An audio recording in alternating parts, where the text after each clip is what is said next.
Now see the next question my dear. Next question क्या कह रहा है कि correct statement for an element with atomic number 9R। अगर एटॉमिक नंबर 9 की बात करें तो ये एटॉमिक नंबर 9 क्या है आपका, फ्लोरीन दिखा रहा है क्या? नहीं भी फ्लोरीन पता है तो हमें तो इलेक्ट्रॉनिक कॉन्फ़िगरेशन से मतलब है इस क्वेश्चन में, है ना। चलो देखते हैं। तो अगर मैं एटॉमिक 9 की बात करता हूं और उसके अगर इलेक्ट्रॉनिक कॉन्फ़िगरेशन की बात करूं, क्या होगा भाई? 1s2 होगा, 2s2 होगा और 2p5 होगा। एक बार मैं यहाँ पे ड्रॉ करता हूं, ये 1s2, ये 2s2 और ये 2p5, 1 2 3, ये 4 और ये 5। अब आ जाओ।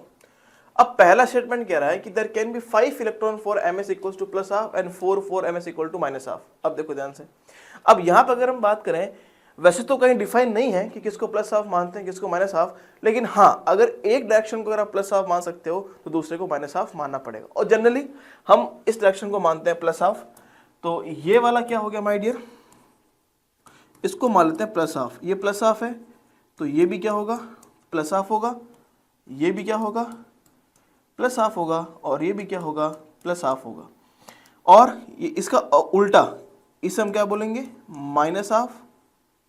इसे हम क्या बोलेंगे, माइनस हाफ। और इसे हम क्या बोलेंगे, माइनस हाफ। और ये क्या हो गया आपको, प्लस हाफ। ये रह गया ना प्लस हाफ। अब देखो कितने प्लस हाफ है कितने माइनस हाफ है। देखो 1 सेम स्पिन वाले कितने हैं, देखो 1 2 3 4 5, तो 5 तो है प्लस हाफ के, और 1 2 3 4 और 4 है आपके माइनस हाफ के। तो ऑप्शन नंबर ए तो क्या हो गया, ये तो करेक्ट हो गया।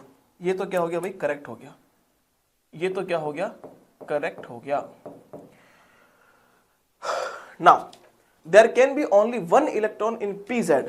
अगर हम pz की बात करते हुए 2p है।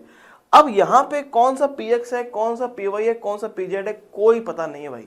कोई भी px हो सकता है, कोई भी py हो सकता है, कोई भी pz हो सकता है। आप ऐसा नहीं कह सकते कि सर ये px है, ये py, ये pz है, ऐसा कहीं लिखा नहीं है। Any orbital can be px, any orbital can be py, any orbital can be pz। तो ये बिल्कुल सही स्टेटमेंट तो बिल्कुल भी नहीं है। तो ये हो गया आपके पास इनकरेक्ट, ये हो गया false. Now the last electron goes to the orbital with n equals to 2 and l equals to 1। Last electron कहां जा रहा है भाई, देखो 2p5 भरा ना, 1 2 3 4 5। लास्ट इलेक्ट्रॉन जा रहा है 2p में, लास्ट इलेक्ट्रॉन जा रहा है 2p में। तो 2p में अगर जा रहा है तो हम कह सकते हैं क्या n इक्वल्स टू 2 है और l इक्वल्स टू 1 है। p के लिए l का वैल्यू क्या होता है, 1 होता है। तो ये भी स्टेटमेंट क्या हो गया आपका, सही हो गया, करेक्ट हो गया।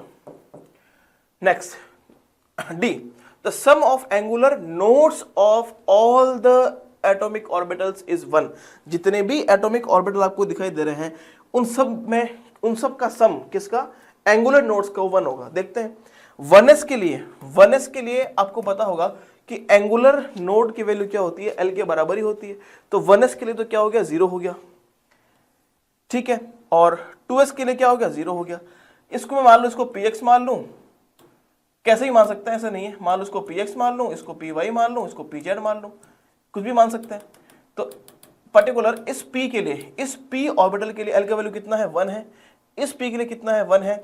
इस p के लिए कितना है, 1 है।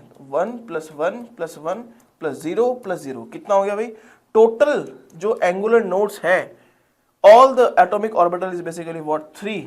क्या होगा भाई, इसका 3 होगा। पर यहां तो लिखा है कि भाई आपका 1 है, तो ये भी क्या हो गया आपके पास, इनकरेक्ट हो गया। या ऐसे हम बोल सकते हैं ये भी क्या आपका फॉल्स है, ये भी क्या है, फॉल्स है। तो बताओ ये कौन कौन से स्टेटमेंट सही हैं, करेक्ट कौन कौन से हैं। देखो ए है, सी है, ए और सी दो ही है, तो आपका option number 4 is the correct answer. A and C only will be the correct answer.